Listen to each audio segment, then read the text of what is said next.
Monggo Mas Septian untuk segera memulai Oke, percakapan. Assalamualaikum warahmatullahi wabarakatuh. Waalaikumsalam warahmatullahi wabarakatuh. Waalaikumsalam warahmatullahi wabarakatuh.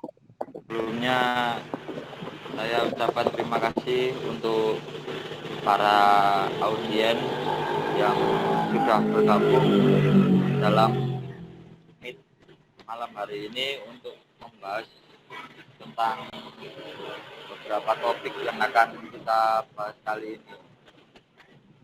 Sebelumnya saya mau terkait audiens. Yang pertama adalah saya sendiri, Muhammad Septian Andana, sebagai moderator di sini. Terus ada saudara Muhammad Muzaki Irfiansah satu, selanjutnya Rangga Aji Perkasa narasumber 2, Bagas Prakosa narasumber ketiga, dan Mas saudara Novendri Giovanni Pamungkas sebagai notulen pada malam hari ini. Oke, dalam pembahasan kali ini langsung saja kita merujuk ke pembahasan yang pertama. Sebelumnya nanti di sini akan ada beberapa pembahasan, ada 6 pembahasan akan pada malam hari ini. Namun sekarang kita satu persatu terlebih dahulu. Yang pertama, kita mencoba untuk kita sekarang berbicara big data analytics. Menurut para audiens, apa sih yang audiens ketahui terkait big data analytics tersebut? Untuk segera menanggapi, silakan untuk Mas Muzaki sebagai narasumber pertama, silakan menanggapi terkait apa sih big data analytics tersebut. Silakan waktu dan tempat. Ya, Assalamualaikum warahmatullahi wabarakatuh. Waalaikumsalam warahmatullahi wabarakatuh. Ya, kita sebelum membahas lebih jauh mengenal analitik ya, kita lebih membahas ke big data. Big data itu adalah suatu istilah digunakan untuk data yang melebihi kapasitas database konvensional. Hal itu karena data itu berarti terlalu besar, bergerak terlalu cepat, dan tidak sesuai dengan kemampuan struktural dari database.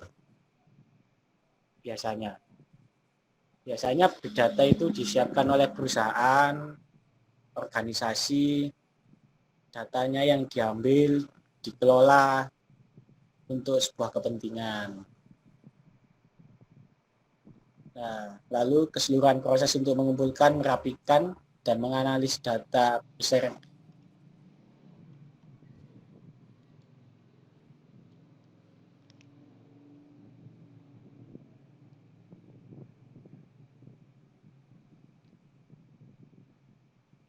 biasanya untuk kepentingan media promosi atau mencari sebuah segmen produk.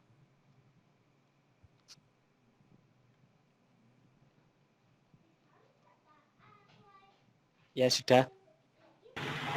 Baik, silakan untuk Mas siapa ini yang siap itu? Untuk Mas Rangga Aji, silahkan untuk menanggapi terkait statement yang diberikan oleh Mas Muzaki sebelumnya. Silakan waktu dan tempat. Iya, terima kasih. Pembahasan mengenai big data saya cukup sama ya sama Mas Muzaki, tapi saya akan menjelaskan tentang garis besarnya saja, yaitu big data analisis merupakan proses untuk mengumpulkan, merapikan, dan menganalisis big data. Nah, big data itu sendiri merupakan suatu istilah khusus yang dipakai untuk data yang melebihi kapasitas prosesan database yang konvensional. Data biasanya digunakan oleh perusahaan-perusahaan besar untuk contohnya saat kita bermain media sosial seperti Instagram atau YouTube, tiba-tiba muncul iklan tentang barang yang sedang kita cari. Itu merupakan cara kerja dari big data tersebut.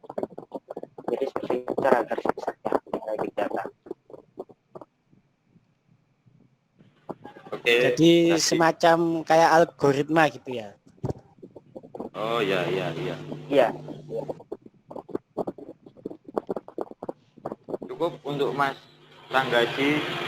Untuk Mas Bagas Prakosa silakan Iya, cukup. menanggapi terkait statement tersebut.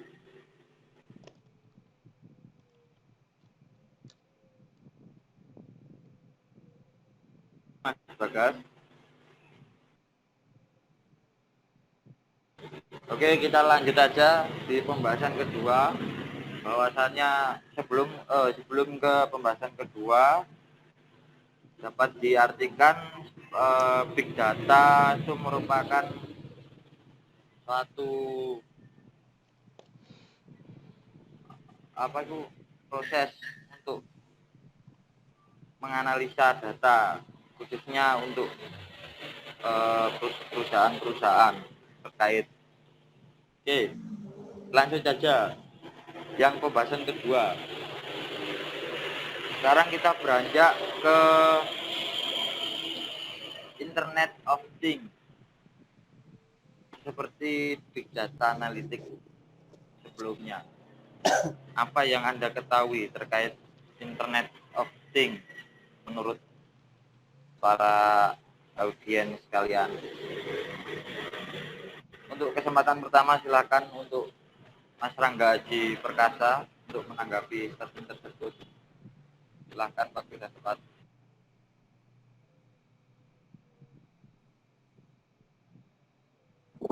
Orang suaranya kurang jelas, siapa ya, Mas Musadi atau Mas Rangga?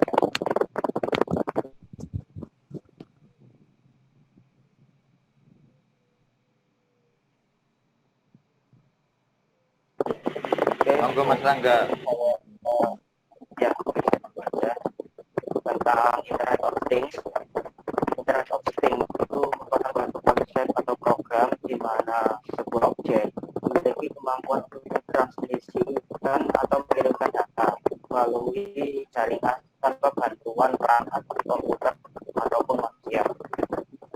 Di dalam Internet of Things ini memiliki beberapa unsur seperti artificial intelligence, yaitu kecerdasan buatan, konektivitas atau yang biasa disebut koneksi antar jaringan, perangkat ukuran kecil, sensor, dan keterlibatan aktif. Itu data yang saya ketahui tentang Internet of Things. Mungkin ada yang bisa ditambahkan.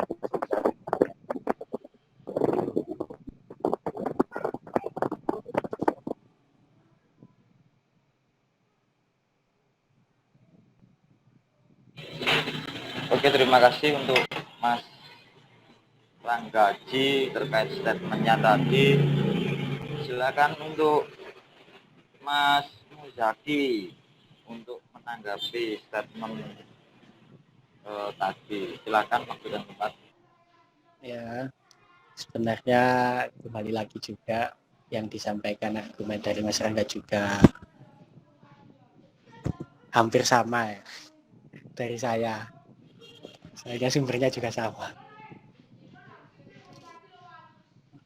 Di Internet of Things itu kalau secara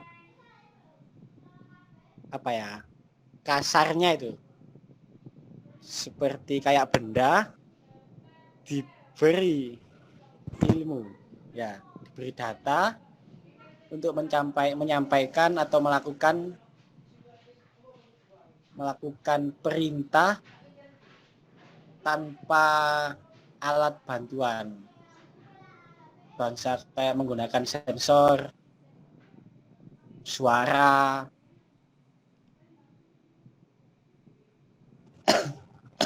yang di dalamnya terdapat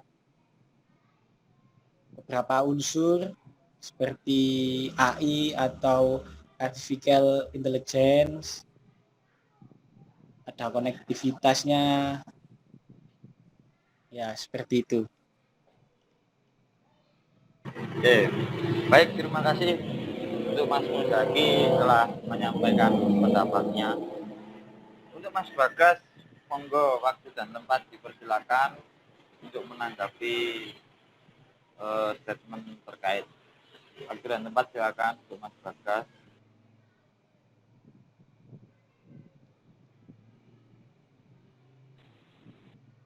Halo Mas Bagas. Enggak salah sekian, mau dilanjut lawan. Monggo ditanggapi Rumin terkait statementnya. Ada keperluan Mas Septian. Dilanjut saja katanya. Oh alah, oke. Baik, berarti kita loncati saja. Langsung bahwasannya Internet of Things seperti yang disampaikan tadi memiliki kesamaan ya antara satu narasumber dengan narasumber yang kedua tadi, bahwasannya IoT merupakan sebuah konsep di mana objek mampu mengirimkan data menggunakan jaringan untuk melakukan aktivitas kerjanya.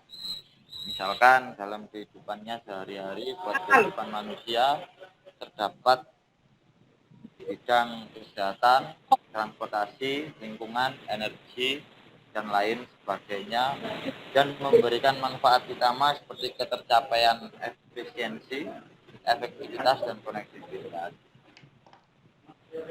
Sekarang kita beranjak ke statement ketiga, permasalahan ketiga terkait big data analitik dan Internet of Things. Seperti apa dalam untuk perannya dalam kehidupan manusia, perannya seperti apa tersebut dan Internet of Things menurut pendapat narasumber audiens. Kesempatan pertama silakan untuk Mas Muzaki untuk menanggapi terkait statement tersebut. Ya, manfaat dari big data yang jelas untuk sebuah perusahaan atau organisasi adalah mengumpulkan informasi para konsumen atau ya data konsumen buat pemasaran produk atau untuk mengetahui segmen pasar yang akan dikerah. Jadi seperti kayak ini mempunyai produk ya. Produk ini jangkauannya untuk siapa? Kita akan mengetahuinya melalui big data itu. Dari pihak produsen atau sebuah perusahaan. Kalau manfaat dari sebuah pengguna itu biasanya adalah kita akan diberi kemudahan, akhirnya banyaknya kayak barang-barang yang kita cari itu akan muncul sendiri. Biasanya kalau di sosial media kayak iklan, kita habis mencari di e-commerce sepatu, kita buka sosmed lain, pasti munculnya produk-produk sepatu yang mirip-mirip dengan kita cari. Itu sih kalau kelebihan dari data analis. Ya. Oke, terima kasih. Bahwasannya yang disampaikan tadi secara singkatnya adalah untuk dimanfaatkan para perusahaan atau organisasi ya untuk mencari konsumen. Intinya seperti itu, untuk mempermudah penjualan lah, seperti itu ya dari big data. Oke, selanjutnya untuk narasumber kedua silakan untuk Mas Muzaki, untuk Mas Rangga untuk memberikan statementnya, waktu dan tempat. Ya, terima kasih Mas Rangga. karena tadi Mas Rizal sudah menjelaskan manfaat tentang big data analytics, saya akan menjelaskan tentang manfaat Internet of Things. Manfaatnya cukup banyak, tapi saya hanya merangkumnya di dalam 2 bidang karena tidak sama. Di bidang pertama yaitu bidang kesehatan, di mana dengan adanya teknologi Internet of Things ini atau tenaga kesehatan mengukur kadar gula dalam tubuh, lalu memeriksa sel kanker yang kemungkinan akan menyebar. Jadi, itu dari bidang kesehatan. Lalu di bidang transportasi, yaitu sebuah mobil yang mampu berjalan sendiri. Sekarang kan cukup banyak mobil yang menggunakan sopir, mampu berjalan sendiri, mampu merem otomatis. Itu merupakan manfaat yang didapat manusia dari teknologi. Dengan manfaat itu, manusia akhirnya mampu mencapai efisiensi kerja yang lebih baik dari sebelumnya. Terima kasih.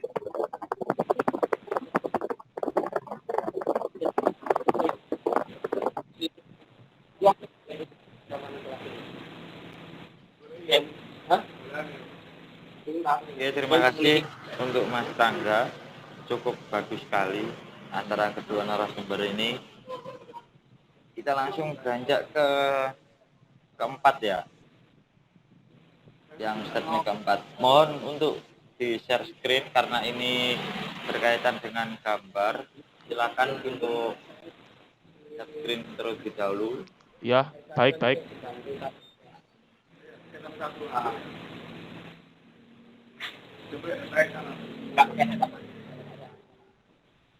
Jadi timbangan.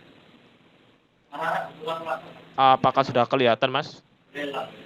Kalau real udah dia kita sama dia. Apakah sudah kelihatan, Mas? Sudah Mas, sudah. Oke, baik, segera dijelaskan. Oke. Ya, untuk keempat ini pembahasan agak rumit ya. Gambar tersebut dapat dijelaskan sepengetahuannya saja. Apa sih yang dimaksud dengan gambar tersebut? Kan untuk Mas Muzaki. Jadi itu adalah menjelaskan bagaimana sistem kerja dari big data. Dari kelihatan hanya beberapa berselang menit itu semua unggahan dari Twitter berhasil dirangkum dalam data. Dalam kurun hanya waktu beberapa jam. Sebaliknya. Oke.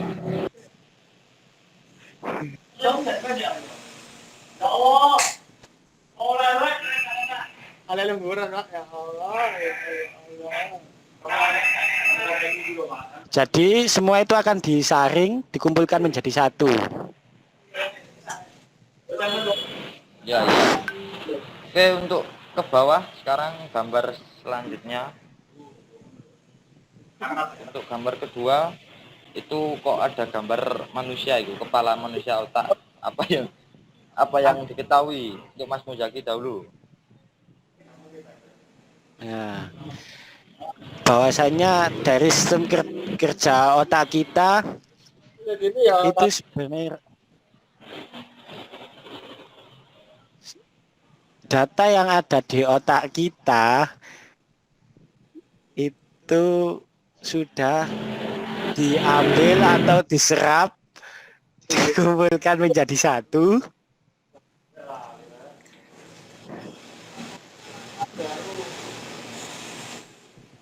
Sudah.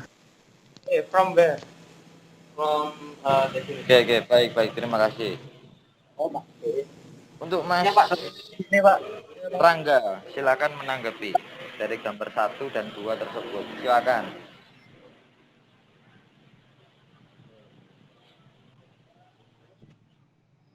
Ya, dari gambar 1 bisa dilihat tentang sistem kerja sebuah big data ya. Bisa ke gambar 1 dulu. Untuk gambar 1, Mas Novendri. Mas Novembri bisa ke gambar 1. Oke, sudah. Ya. Itu ada anak panah warna kuning di atas kiri. Disebutkan Twitter user send out 285.000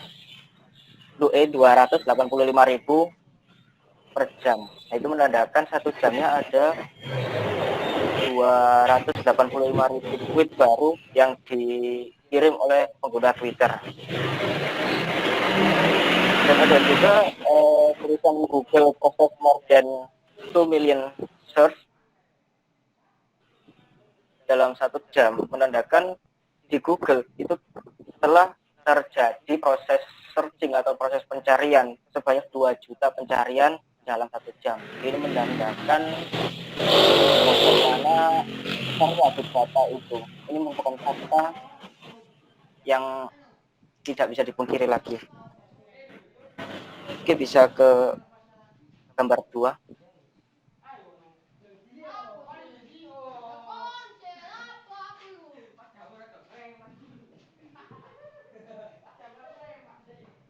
Ya, terima kasih. Ini gambar 2 saya agak kurang paham ya, tapi saya melihatnya hampir sama seperti gambar 1. Di samping kanan gambar kepala manusia itu ada 50 juta tweet per day, yang menandakan 50 juta Twitter yang di-post per harinya. Itu sih menurut saya tentang gambaran penjelasan dari gambar 1 dan 2. Hampir sama sepertinya. Mungkin Mas Septian, saya bisa menambahi sedikit. Ya baik, silakan untuk Mas Novendri, kalau ada yang ditanggapi silakan. Untuk gambar yang 2, dari pertanyaan bagaimana big data ini diambil. Untuk gambar kepala manusia ini artinya kecerdasan buatan. Ya ini contoh-contoh dari pengaplikasian kecerdasan buatan, yaitu contohnya ini 2,9 juta email dikirim setiap detiknya. Kemudian 375 MB atau MB data dikonsumsi setiap hari. Kemudian ada YouTube ini server YouTube melakukan penguploadan video setiap 20 jam sekali. Ada juga 24 petabyte. Petabyte ini jumlahnya 1000 terabyte. Bisa kita bayangkan 1 terabyte aja berjumlah 1000 giga. Apalagi kalau 1000 terabyte. Tinggal mengalihkan 1000 giga dikali 1000 terabyte. Berapa besar data ini? Dan ini yang mudahnya ya. Big data ya dari sini. Pemahaman yang paling mudah. Ya ini 24 petabyte. Data diproses oleh Google.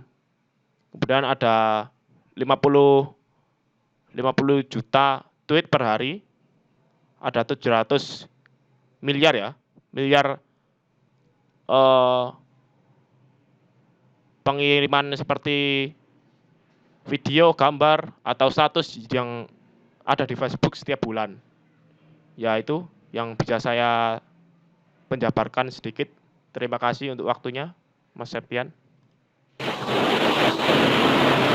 Oke, terima kasih untuk Mas Novendri. Cukup luar biasa sekali untuk pendapat para audiens pada malam hari ini. Masih ada gambarkah, Mas Novendri, gambar ketiga?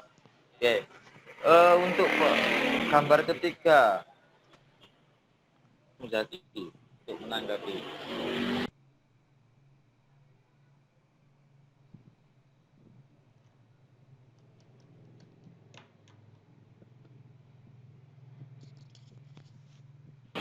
Jadi, halo. Ya, jadi gambar ketiga itu adalah dari gambar dan media, sebuah data, lokasi, email dikumpulkan menjadi satu dan diperhitungkan oleh setiap kita klik bait. Oh, kayak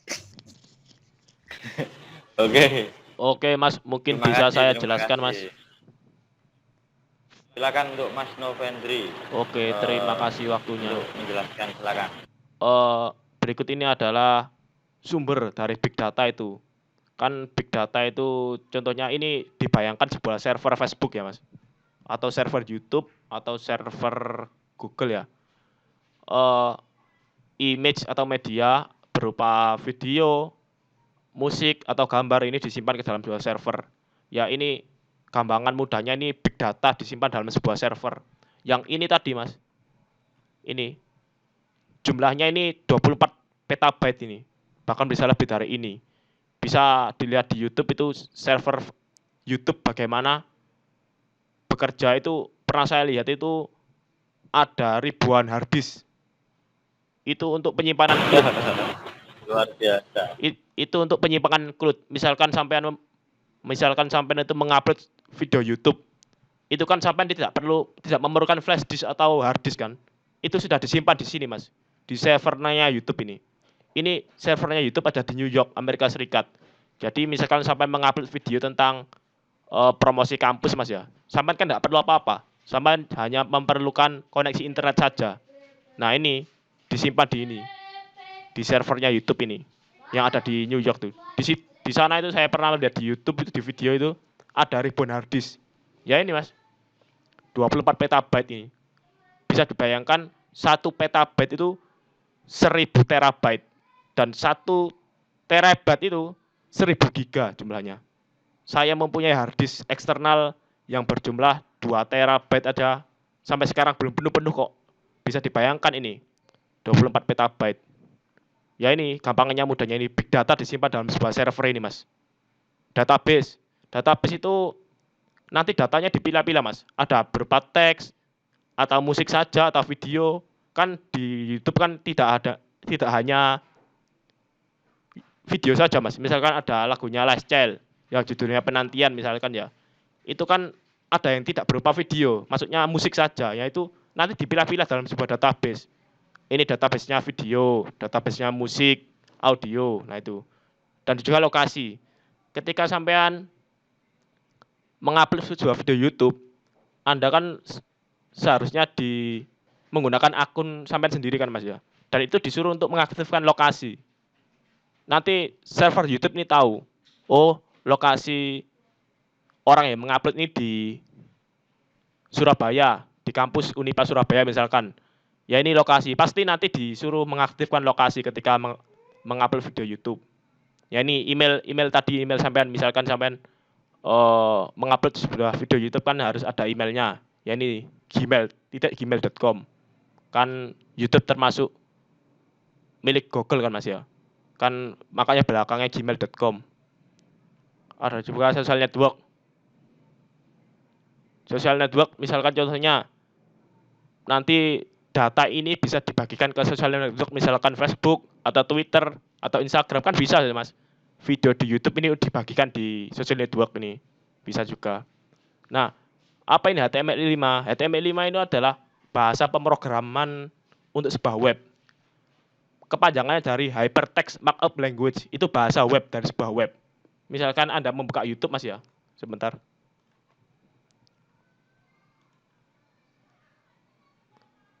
Wah, cukup memuaskan Ya. sebenarnya Mas Novendri. Ya itu, Oke, ya ini disimpan dilanjut. dalam sebuah data ini Mas intinya. Ini big datanya di sini di server ini.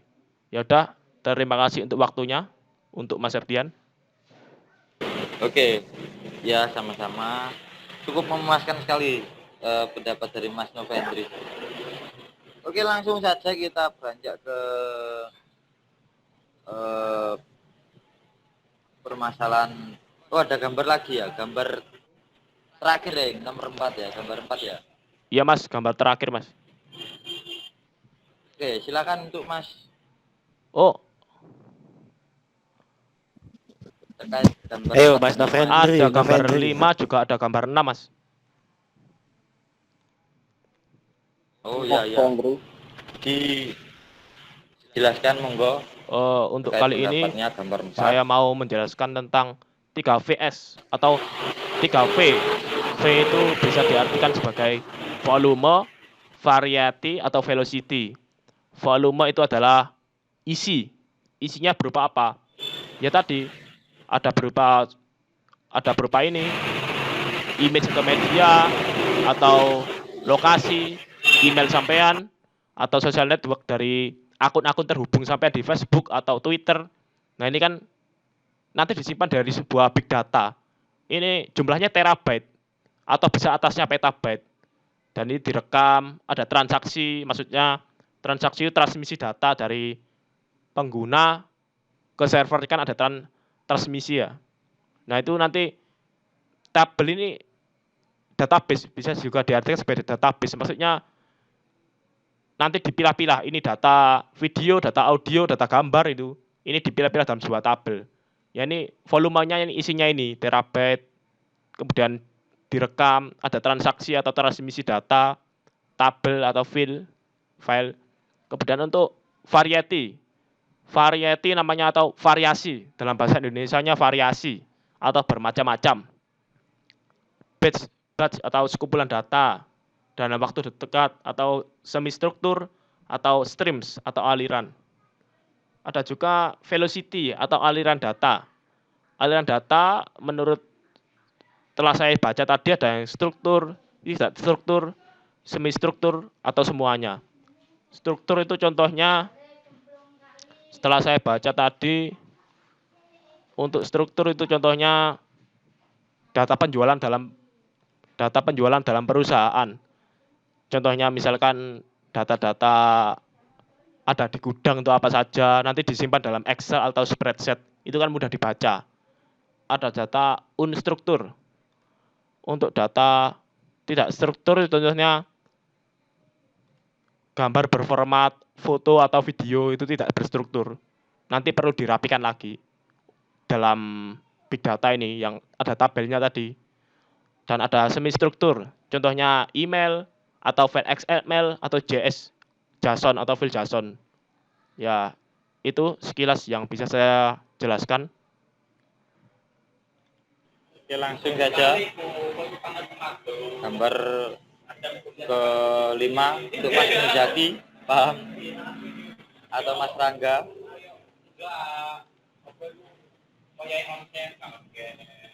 Oke, ini lanjut yang Mas Novendri aja, Novendri. Terkait gambar ke-5 ini. Silakan Mas Novendri, singkat Baik. jawabannya. Untuk sepengetahuan saya untuk gambar nomor 5 ini contohnya salah sederhana dulu ya, kan big data kan maksudnya data besar yang memerlukan pemrosesan cepat karena teknologi masih konvensional atau sederhana. Nah, ini dulu sederhana masih gini, low volume dan sekumpulan aliran atau velocity dan semuanya terstruktur. Misalkan file Excel, file Microsoft Word terstruktur. Tapi masa sekarang itu sudah big data hingga beribu-ribu terabyte ini. Beribu-ribu terabyte kan itu petabyte. Kan bawahnya petabyte kan terabyte. Ini beribu-ribu terabyte dan real time. Maksudnya alirannya itu secara real time, secara setiap hari, maksudnya terupdate setiap hari. Dan multistruktur ya ini. Ya ini. Struktur, unstruktur, semi struktur dan semuanya. Ya ini yang bisa saya jelaskan. Lebih baik mana small data sama big data yaitu. Terima kasih Mas Septian. Terima kasih. Baik. Untuk gambar terakhir lanjut karena Mas Muzaki, saya dan Mas Rangga kurang paham terkait gambar tersebut, silakan dilanjut. Baik Mas, terima kasih atas waktunya. Untuk unstruktur tadi bisa dijelaskan seperti data-data yang ada di gudang, contohnya misalkan data di Microsoft Excel, Microsoft Word, ini kan data itu bisa dibaca oleh manusia, maksudnya mudah dipahami. Nanti disimpan dalam database. Misalkan kalau di Microsoft Word kan ada Microsoft Input atau Infopad atau apa itu buat menyimpan database ini dari Microsoft Excel ke database ini. Nanti data kan dipilih-pilih sendiri. Nah, ini contoh data warehouse, datanya apa? Perusahaan. Nanti masuk ke enterprise system, maksudnya sistem perusahaan. Nanti kan mudah dibaca oleh manusia. Nah, ini ada yang struktur contohnya data analog, GPS tracking, audio atau video stream. Ini yang struktur, maksudnya yang setelah saya baca tadi tinggal memilah-milah oleh big datanya, maksudnya mudah di strukturnya. Tinggal dipilah-pilah oleh big datanya sehingga mudah, Mas. Ini ada semi struktur. Nah, ini yang perlu pemrosesan lebih lama karena ada XML ini kan filenya email. Ya, ini ada email, ada POP3, ada IMAP. Nah, ini dikirimkan ke siapa nih contohnya? Contohnya Pak Edi dikirimkan ini. Nah, ini semi struktur ini membutuhkan pemrosesan lebih lama karena filenya masih berantakan lah maksudnya ini. Ada XML, ada email. Kan ini perlu transmisi data lebih jauh lagi.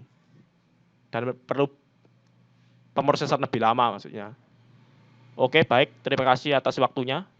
Oke, saya kira itu ya pembahasan yang sangat menarik sekali. Oke, sekarang kita beranjak ke statement kelima. Statement kelima terkait identifikasi, dan menurut para audiens sekalian terkait paparan secara lengkap peran Internet of Things atau IoT dalam kehidupan masa depan itu kan pasti ada nantinya ya. Yang diketahui para audiens itu seperti apa, identifikasinya seperti apa, silakan untuk Mas Rangga, silakan untuk menanggapi.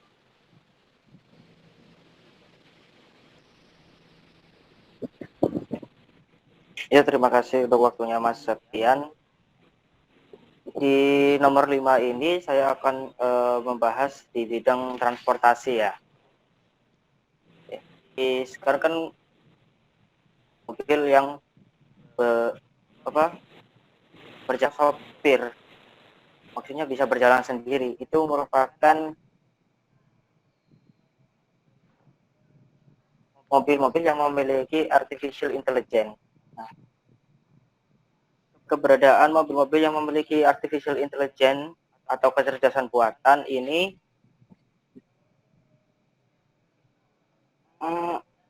mampu berjalan dan mengerem darurat,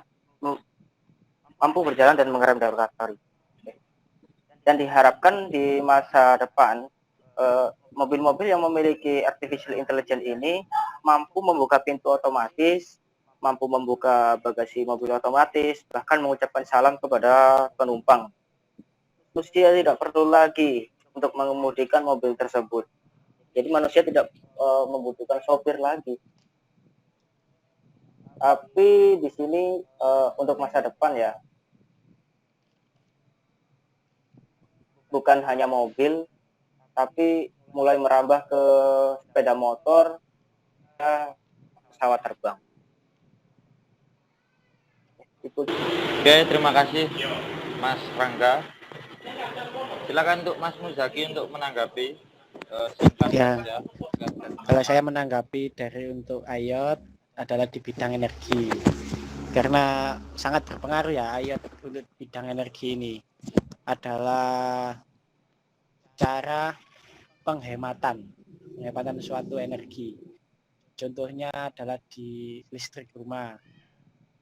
Kalau ada sebuah IoT, ketika kita lupa mematikan lampu,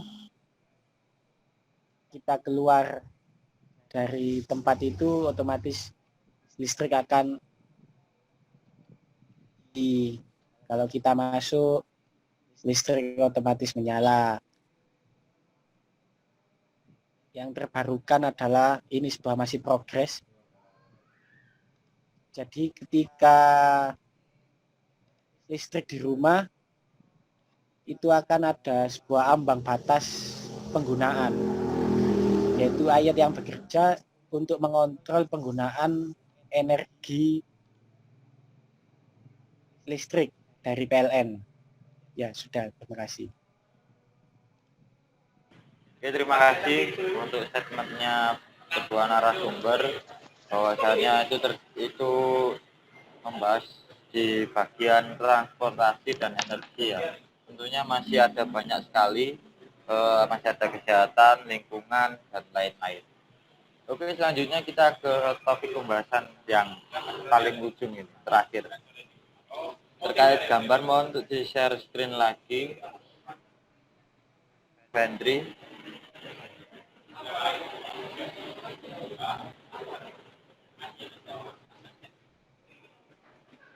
Halo, Mas Novendri.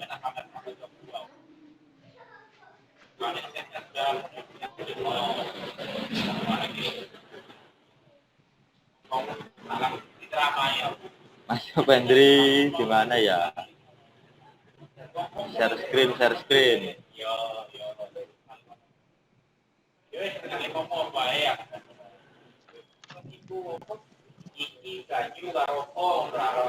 Halo, ha. Bisa di share screen Mas Novendri terkait gambar nomor 6. Oh ya ya ya. Maaf Mas, maaf. Ya ya. Saya share screen.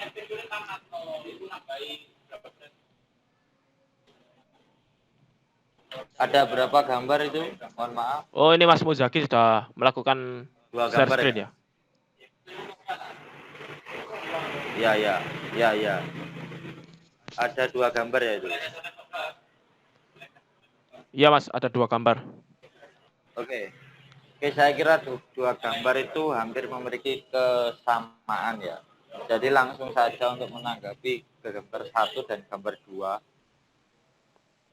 Silakan untuk yang menanggapi Mas Muzaki, silakan.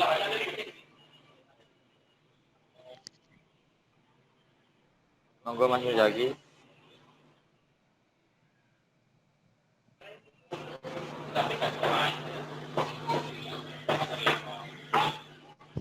Halo? Muzaki, silakan menanggapi kedua gambar tersebut. Untuk yang gambar Untuk yang gambar pertama, di situ sudah terlihat jelas bagaimana semua alat-alat ini saja dengan sistem otomatis yang dikendalikan oleh Internet of Things. Ketika lampu dalam sebuah ruangan bisa dinyalakan oleh sebuah sensor gerakan atau suara, ada mobil yang bekerja otomatis tanpa dikendalikan oleh sopir manual, atau apa lagi, lemari pendingin. Kita hendak membutuhkan sesuatu, semuanya sebenarnya juga sama. Yang intinya ayat ini bekerja sistem otomatis. Ya, sudah, terima kasih. Mungkin Terima kasih untuk Mas Muzaki. Silakan untuk mungkin bisa saya tambahin Mas. ya, Mas Novendri ada yang nambahin? Ya, silakan. Menurut dari namanya saja Mas ya, IoT, Internet of Things. Menurut dari namanya saja ya, internet untuk segala-galanya dan segala-galanya di bidang kehidupan ini. Contohnya ini ada pengaplikasian di mesin cuci, kan ini untuk di bidang kehidupan sehari-hari Mas ya. Juga ada CCTV, ini melakukan sensor otomatis. Ada juga laptop atau komputer terhubung misalkan dalam sebuah network atau jaringan di sebuah perusahaan.